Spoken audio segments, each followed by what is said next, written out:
Hello students, welcome to our YouTube channel.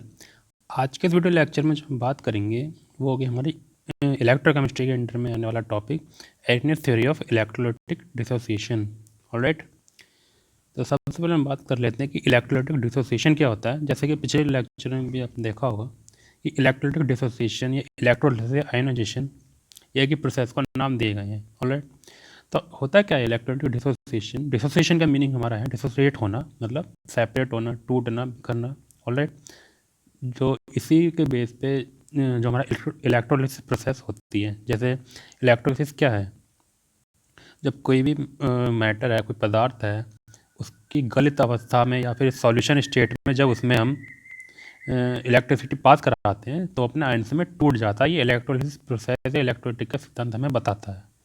Alright, अब electrolytic dissociation भी यही है कि भाई डिसोसिएशन का मतलब टूटना, इलेक्ट्रोलाइटिक का मतलब जो कि हमारा इलेक्ट्रोलाइट है उसके अंदर आयन में टूट जाते हैं। ऑलराइट, चार्जेस अलग अलग हो जाते हैं। ठीक, तो ये होता है चार्जेस का सेपरेशन होना। ऑलराइट, तो इस इलेक्ट्रोलिसिस के ऊपर या इलेक्ट्रोलाइटिक डिसोसिएशन के ऊपर हमें एक वैज्ञानिक थे अरीनियस नाम के, उन्होंने अपनी थ्योरी दी थी। उनके कुछ पॉइंट थे थ्योरी के, हम उसको एक बार देख लेते हैं उन्होंने क्या पॉइंट दिए थे। ऑलराइट, तो जो अरीनियस थे उन्होंने 1887 में अपनी इलेक्ट्रोलाइटिक डिसोसिएशन की थ्योरी दी थी। उसमें से उन्होंने सबसे पहला पॉइंट हमें बताया। सबसे पहला पॉइंट जो था उसमें उन्होंने कहा कि जब भी किसी इलेक्ट्रोलाइट को, ठीक, किसी भी इलेक्ट्रोलाइट को जल में घोला जाता है। ऑलराइट, जल में जब घोला जाता है तो वह दो प्रकार के क्या बनाता है? आवेशित कण। आवेशित कण का मतलब चार्ज पार्टिकल्स। ऑलराइट, ये हमारे दो प्रकार के चार्ज पार्टिकल बनाता है, विभक्त हो जाता है। विभक्त का मतलब टूट जाता है। ये विभक्त लिखा है यहाँ पर, इसका मतलब होता है टूट जाता है दो चार्ज पार्टिकल्स के अंदर। ठीक, तो सबसे पहला जो हमारा चार्ज पार्टिकल होता है, एक तो जो बनाता है दो पार्टिकल में टूट गया, तो दो पार्टिकल कौन से? एक तो होता है धनावेशित पॉजिटिव, जिसको हम धनायन कहते हैं, यानी कि या फिर पॉजिटिव चार्ज होता है धनावेशित होता है, या फिर धनायन बोलते हैं यानी कैटायन बोलते हैं। राइट, पॉजिटिव वाला है इसको हम क्या बोल रहे हैं? कैटायन। ठीक, और दूसरा क्या? ऋणावेशित। ये रहा ऋणावेशित। क्या होता है? नेगेटिव चार्ज वाला होता है, ऋणायन बोलते हैं, यानी कि इसको हम बोलते हैं एनायन। ऑलराइट, नेगेटिव वाले को एनायन, पॉजिटिव वाले को कैटायन। ठीक, अब ऋणावेशित आयन कहलाता है। दो तरह के चार्ज बने, एक तो कैटायन बन गया, एक एनायन बन गया। ठीक है, तो ये हमारे दो तरह के चार्ज डेवलप हो गए इसके अंदर। ठीक, अब क्या है? दो तरह के चार्ज का एग्जाम्पल जैसे समझा है यहाँ पर कि जैसे हमारा कोई मॉलिक्यूल था ए बी, ठीक, कोई कण था मॉलिक्यूल ए बी, या दो चार्जेस में टूट गया A and B, A and B, वो ए एंड बी। ठीक, तो ए वाला पॉजिटिव है, बी वाला नेगेटिव है। ठीक, तो पहले पॉइंट में ये समझाया गया है कि जब भी हम किसी इलेक्ट्रोलाइट को पानी में घोलते हैं तो अपने दो चार्जेस में बिखर जाता है, टूट जाता है। ठीक, इसके बाद सेकंड पॉइंट जो है, सेकंड पॉइंट में हमें समझाया गया है कि जितने भी पॉजिटिव चार्ज होते हैं या कैटायन होने की संख्या ऋणायन यानी कि जो नेगेटिव चार्ज होते हैं उनके बराबर होती है। सीधी सी बात यहाँ कही है, जो पॉजिटिव चार्ज है सॉल्यूशन के अंदर वो इक्वल होगा नेगेटिव चार्ज के। ठीक, दोनों की संख्या बराबर रहती है, जितने पॉजिटिव होंगे इतने ही नेगेटिव होंगे। ओके, इसके बाद आता है हमारा कि विद्युत अपघटनी, यानी कि जो हमारी इलेक्ट्रोलाइटिक प्रोसेस है ये कैसी है? रिवर्सिबल। ऑलराइट, मतलब कि ये एक साइड से जैसे ए से बी बना तो बी से वापस ए भी बन सकता है इसके अंदर। ठीक, रिवर्सिबल है, जैसे जो काम हो चुका है इसको वापस पलटा जा सकता है, ये रिवर्सिबल प्रोसेस कहलाई जाती हैं ऐसी। ठीक, ऑलराइट, इसके बाद यानी कि विलयन में उपस्थित धनायन तथा ऋणायन लगातार संयोग करके मूलकण बनाते रहते हैं। ठीक, अब जैसे इस एग्जाम्पल समझिए कि ये ए बी था, ए बी ने हमें बनाया क्या? ए बी, ए प्लस और बी माइनस। ठीक, अब क्या है? ये वापस से ये दोनों मिलके फिर से ए बी को बना सकते हैं। ठीक है, ए और बी फिर से वापस मिलके ए बी बना देंगे। ठीक, इसे बोलते हैं हम क्या कहते हैं? इसको रिवर्सिबल प्रोसेस। ओके, अब क्या है जो इसलिए इन दोनों के बीच एक क्या होता है? इक्विलिब्रियम बन जाता है। ठीक, ये लगातार बनते रहते हैं, टूटते रहते हैं, बनते रहते हैं, टूटते रहते हैं, तो इक्विलिब्रियम बन जाता है कि जितने हमारे पास मॉलिक्यूल ओरिजिनल रहेगा, ठीक, जो मूल कण था वो रहेगा, मूल प्रिंसिपल जो पार्टिकल वो रहेगा, उतने ही हमारे पास आयन्स की संख्या रहेगी। ठीक, तो ये दोनों का नंबर बराबर रहता है, ये इक्विलिब्रियम में रहते हैं। ठीक, इसी का अब इसके अंदर एरेनियस ने लॉ ऑफ मास एक्शन का यूज़ करके हमें एक इक्वेशन दिया, किसके लिए? आयनिक कांस्टेंट के है यहाँ पर, आयनिक कांस्टेंट। ऑलराइट, ये हमारा आयनिक कांस्टेंट कौन सा? के। ठीक है, तो यानी के इक्वल टू हो गया। वैसे लॉ ऑफ मास एक्शन क्या कहता है? हमें ये कहता है जो रेट ऑफ केमिकल रिएक्शन है, ठीक है, केमिकल रिएक्शन की जो रेट है वो, सॉरी, जो केमिकल रिएक्शन की जो हमारी रेट है वो प्रोपोर्शनल होती है किस चीज़ के? जो प्रोडक्ट बन के आए हमारे पास, ठीक है, जो कुछ हमारे रिएक्टेंट के बाद, जो कुछ हमारे रिएक्शन के बाद कुछ भी बन के आए, उन चीज़ों का प्रोडक्ट, ठीक है, उनके मास का प्रोडक्ट होता है। ठीक, जैसे M1 कोई कंपोनेंट, कोई उसमें कंपोनेंट बना, दूसरा M2, तो इन दोनों का जो प्रोडक्ट होगा उसकी इक्विवेलेंट होती है लॉ ऑफ मास एक्शन के अकॉर्डिंग। ठीक, तो इसी का यूज़ करके इसमें हमें एक ड्राइव करा गया आयनिक कांस्टेंट, जो आयनिक कांस्टेंट का के इक्वल टू ऊपर जो आयन्स बनी उनका कंसंट्रेशन का प्रोडक्ट, नीचे टोटल जो ओरिजिनल रिएक्टेंट था उसकी कंसंट्रेशन। ठीक, तो ये होता है हमारा आयनिक कांस्टेंट। ऑलराइट, ठीक है, तो अब ये तरह इनका तीसरा पॉइंट जिससे हमें मिला है आयनिक कांस्टेंट। ठीक, अब बात आती है चौथे पॉइंट की। चौथे पॉइंट में क्या समझाया गया है? चौथे पॉइंट में ये कहा है कि जो हमारे सॉल्यूशन में जो आयन होते हैं, ये होते हैं स्वतंत्र होते हैं। स्वतंत्र, इसको हम कह सकते हैं फ्री टू मूव। ऑलराइट, ये होता है हमारे फ्री टू मूव, मतलब कि ये सॉल्यूशन के अंदर कहीं भी आराम से इधर उधर घूम सकते हैं। ठीक, कहीं भी घूम सकते हैं। घूमने का मतलब क्या हुआ इसका अंदर? कि वो सॉल्यूशन के अंदर आयन फ्री रहते हैं। ए जैसे ए और ए प्लस आयन और बी प्लस आयन ये बना हुआ है। ठीक, A plus ion, B plus ion, ओ बी माइनस आयन बना हुआ है। तो ये ए वाले बी वाले अलग अलग पृथक अलग अलग रहते हैं और फ्री टू मूव होते हैं। तो जैसे ही इसमें इलेक्ट्रिक करंट पास करवाते हैं, ठीक है, इलेक्ट्रिक करंट पास कराया तो एक इलेक्ट्रोड ये रहा, ठीक, ये प्लस है मान लीजिए इलेक्ट्रोड, ये वाला माइनस है। तो इस इलेक्ट्रोड पे नेगेटिव वाले आगे चिपक जाएंगे, इस वाले पे प्लस वाले आगे चिपक जाएंगे आयन। ठीक, क्योंकि फ्री टू मूव है। ठीक है, फिर आता है पाँचवा पॉइंट। पाँचवें पॉइंट में हमें समझाया है कि जो सॉल्यूशन है, ठीक, सॉल्यूशन के जो गुण हैं, ठीक, ये डिपेंड करते हैं किस पे?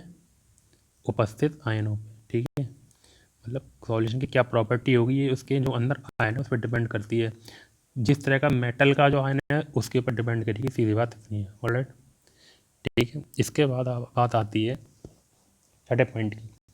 छठे पॉइंट में हमें समझाया गया है कि तनुता, तनुता से मतलब है यहाँ पर डाइल्यूशन।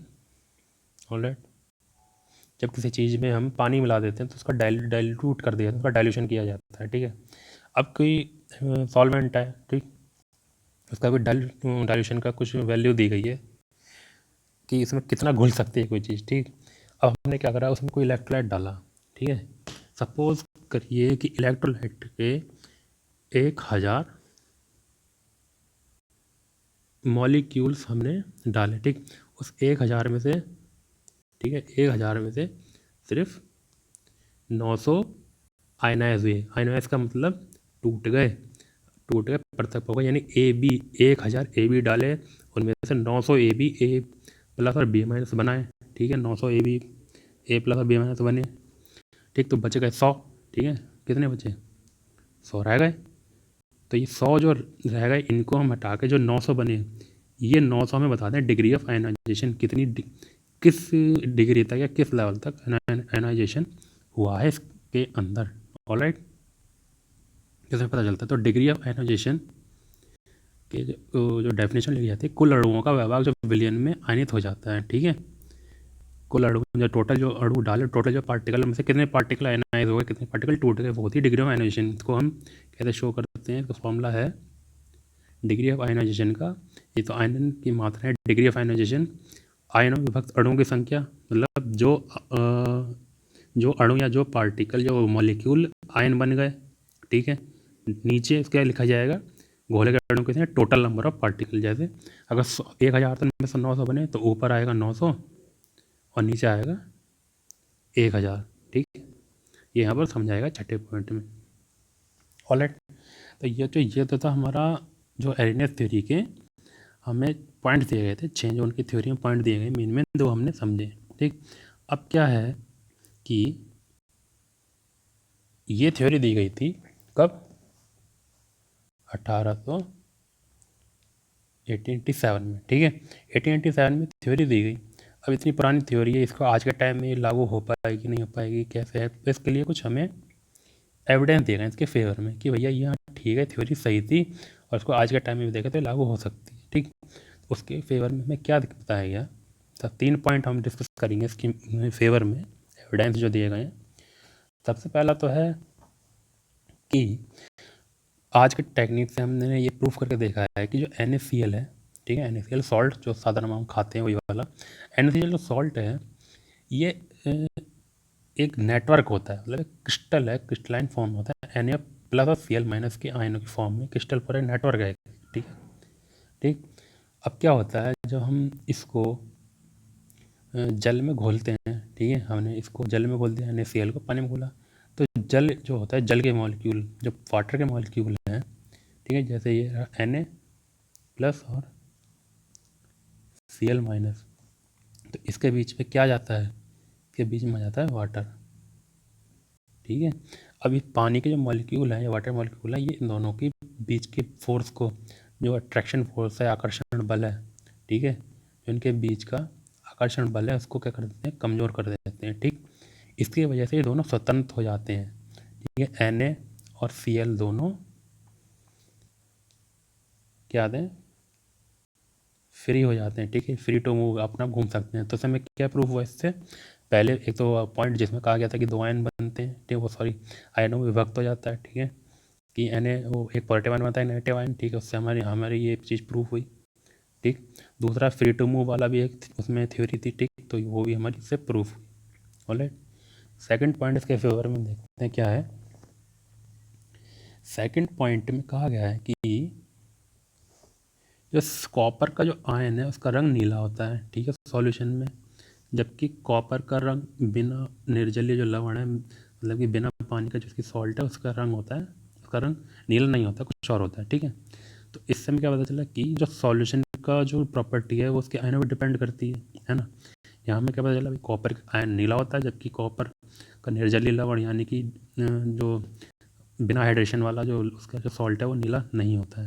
ठीक, इसी तरीके से आयरन को ले लीजिए, आयरन को अगर हम मिलाते हैं, इसके आयरन के आयरन मिलाते हैं पानी में, तो ये हरा रंग बनाते हैं, जबकि आयरन का रंग नीला और हरा नहीं होता है। ठीक है, तो सीधी बात है कि जो सॉल्यूशन की प्रॉपर्टियाँ डिपेंड कर रही हैं किस पे, आयन्स की प्रेजेंट, किस तरह के आयन उसके अंदर मौजूद है। कॉपर के होंगे तो नीला होगा, आयरन के होंगे तो हरे रंग का होगा। ठीक है, इससे पता चलता, तो इसमें क्या है कि इससे पता चलता है कि आयनों के गुण परमाणु के अणुओं के गुणों से भिन्न होते हैं। ठीक है, इससे हमें एक चीज़ और पता चली कि भैया उसके डिपेंड करता है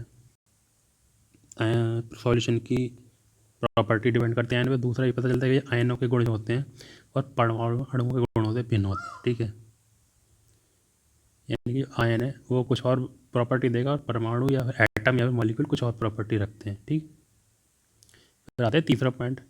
तीसरे पॉइंट में कहा गया है कि जैसे ही हमने इसको ऐसे समझिए, सपोज हमारे पास कंटेनर था, इसके अंदर हमारा इलेक्ट्रोलाइट, ठीक, और 2 इलेक्ट्रोड जुड़े हैं, इसको हमने बैटरी से जोड़ दिया है। ठीक, बैटरी से इसको जोड़ दिया, क्या करें, जैसे ही हमने बैटरी ऑन करी तुरंत करंट बहना शुरू हो जाता है, यानी कि काफ़ी कुछ टाइम लेता है, कुछ लेता है, तुरंत बहना शुरू हो जाएगा इलेक्ट्रोलाइट के अंदर करंट।